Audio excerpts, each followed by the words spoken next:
ವಿಠ್ಠಲ ದೇವರು ಕೂಡ ಬಂದಿದ್ದಾರೆ.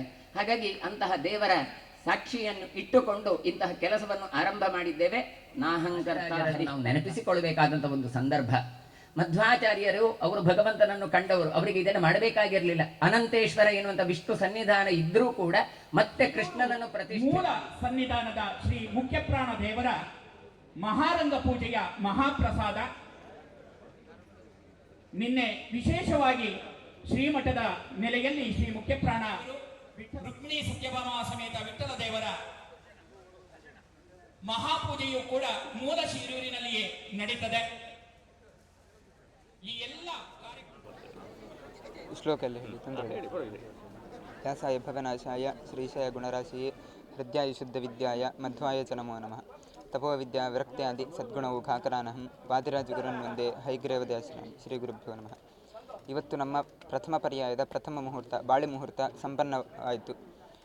ಈ ಬಾಳೆ ಮುಹೂರ್ತದ ಉದ್ದೇಶ ಏನು ಅಂತ ಕೇಳಿದರೆ, ಊಟಕ್ಕೆ ಬಂದಂತಹ ಭಕ್ತರಿಗೆ ಬಾಳೆದೆಲೆ ಬೇಕು ಅಂತ ಮುಖ್ಯಪ್ರಾಣದೇವರ ವಿಠ್ಠಲ ದೇವರ ಪ್ರಸಾದವನ್ನು ಹಾಕಲಿಕ್ಕೋಸ್ಕರ ಎಲೆ ಬೇಕು.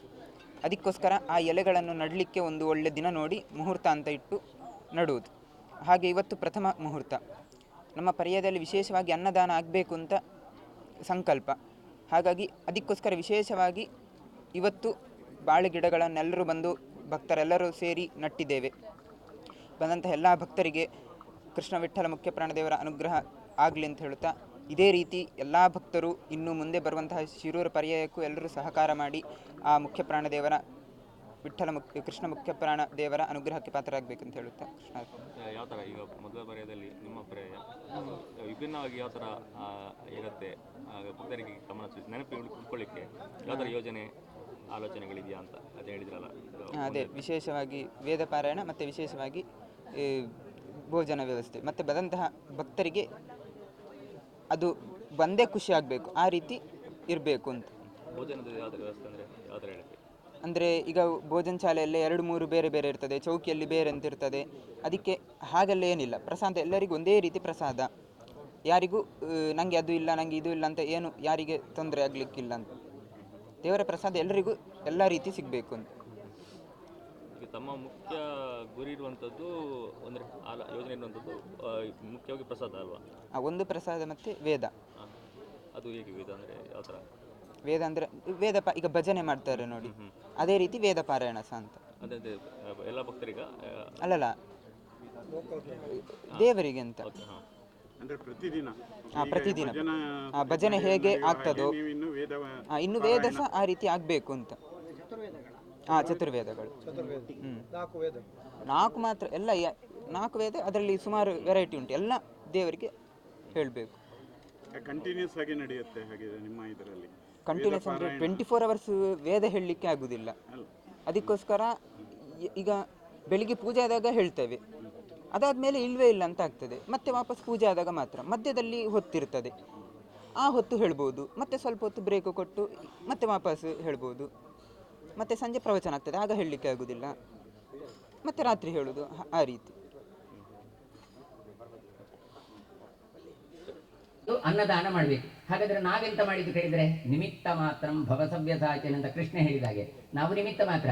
ಗುರುಗಳು ಏನ್ ಮಾಡ್ತಾರೆ, ನೀವು ಗಿಡ ನೆಟ್ರಿ, ನೀವು ಅಕ್ಕಿ ತಂದು ಕೊಟ್ರಿ, ನೀವು ಕಟ್ಟಿಗೆ ತಂದು ಕೊಟ್ರಿ, ನೀವು ಹಣ ತಂದು ಕೊಟ್ರಿ, ನೀವು ಸಂಪತ್ತನ್ನು ಕೊಟ್ರಿ, ಎಲ್ಲವನ್ನು ಕೃಷ್ಣನಿಗೆ ಅರ್ಪಣೆ ಮಾಡುವುದು ಮಾತ್ರ ಗುರುಗಳು ಮಾಡ್ತಾರೆ.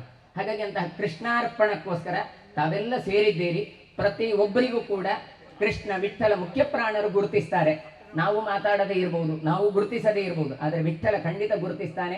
ಅಂತಹ ವಿಠ್ಠಲನ ಅನುಗ್ರಹದಿಂದ ಮುಂದೆ ಪರ್ಯಾಯ ಕಾಲದಲ್ಲಿಯೂ ಕೂಡ ನಿಮಗೆಲ್ಲ ಸಹಕಾರಗಳು ಬೇಕು. ಅಷ್ಟಮಠದ ಯತಿಗಳದ್ದು ಸಹಕಾರ ಬೇಕು. ಎಲ್ಲರನ್ನು ಕೂಡ ನಾವು ಇಲ್ಲಿ ಈ ಹೊತ್ತಿನಲ್ಲಿ ನಾವು ನೆನಪಿಸಿಕೊಳ್ಳುತ್ತೇವೆ. ಯಾಕೆ ಕೇಳಿದರೆ, ಇದೆಲ್ಲ ಆಗಬೇಕು ಹೇಳಿದರೆ ಎಲ್ಲರ ಸಹಕಾರ ಬೇಕು. ಹಾಗಾಗಿ ಎಲ್ಲರೂ ಕೂಡ ಸಹಕರಿಸಿದ್ದಾರೆ. ಹಾಗಾಗಿ ಮೊದಲು ಮಧ್ವಾಚಾರ್ಯರಿಂದ ಹಿಡಿದು ಭಾವಿ ಸಮೀರ ವಾದಿರಾಜರಿಂದ ಹಿಡಿದು ಎಲ್ಲ ಯತಿ ಪರಂಪರೆಗಳಿಗೂ ಕೂಡ ಪ್ರಾರ್ಥನೆ ಮಾಡಿಕೊಂಡು ಈ ನಾಗನ ಕ್ಷೇತ್ರದಲ್ಲಿ ನಾಗನಿಗೆ ಇಷ್ಟ ಆಗುವಂತಹ ಪ್ರಕೃತಿಯ ಆರಾಧನೆ ಇದು. ಹಾಗಾಗಿ ಈ ಪ್ರಕೃತಿಯಿಂದಾಗಿ ಲೋಕ ರಾಷ್ಟ್ರಕ್ಕೆ ಕ್ಷೇಮ ಆಗಬೇಕು. ಆ ತಿಂದಂತಹ ಪದಾರ್ಥ ದೇವತಾ ಚಿಂತನೆ ಮಾಡಿದ್ದರಿಂದ ಸೂಕ್ಷ್ಮವಾದಂತಹ ಭಾಗ ಅದು ಮನಸ್ಸಾಗತ್ತೆ, ಮಧ್ಯಮ ಭಾಗ ರಕ್ತ ಮಾಂಸ ಆಗತ್ತೆ, ಸ್ಥೂಲ ಭಾಗ ಅದು ಮಲಮೂತ್ರ ಆಗಿ ಹೋಗುತ್ತೆ. ನಾವು ಕಾನ್ಸಂಟ್ರೇಟ್ ಮಾಡಿದ್ದು ಯಾವುದಕ್ಕೆ ಕೇಳಿದರೆ ಮನಸ್ಸಿಗೆ. ಹಾಗಾಗಿ ಇದನ್ನು ಪ್ರಸಾದ ಅಂತ ಕರೆದ್ರು. ಭಗವಂತನಿಗೆ ಸಮರ್ಪಣೆ ಮಾಡಿ ಊಟ ಮಾಡಿದವನಿಗೆ 10,000 ಕೋಟಿ ಯಜ್ಞದ ಫಲ ಹೇಳ್ತಾರೆ ಅಂತಾದ್ರೆ ಊಟ ಕೊಟ್ಟವರಿಗೆ ಎಷ್ಟು ಫಲ, ಅದಕ್ಕೆ ಸಹಕಾರ ಕೊಟ್ಟವರಿಗೆ ಎಷ್ಟು ಅಂತ ತಿಳಿಸಿ ಆಲೋಚನೆ ಮಾಡಿ. ನೈವೇದ್ಯ ಶೇಷಂ ತುಳಸಿ ವಿಮಿಶ್ರಿತಂ ವಿಶೇಷತಃ ಪಾದ ಜಲೇನ ಸಿಕ್ತಂ ಯೋಷ್ಣಾತಿ ನಿತ್ಯಂ ಪುರತೋ ಮುರಾರೇಹೇ ಪ್ರಾಪ್ನೋತಿ ಯಜ್ಞ ಅಯುತ ಕೋಟಿ ಪುಣ್ಯಂ. ಇವರೇನೋ ಸುಮ್ಮನೆ ಹೇಳಲಿಕ್ಕೆ 10,000 ಕೋಟಿ ಅಂತ ಹೇಳಿದ್ರು ಅಂತ ತಿಳ್ಕೊಳ್ಬೇಡಿ.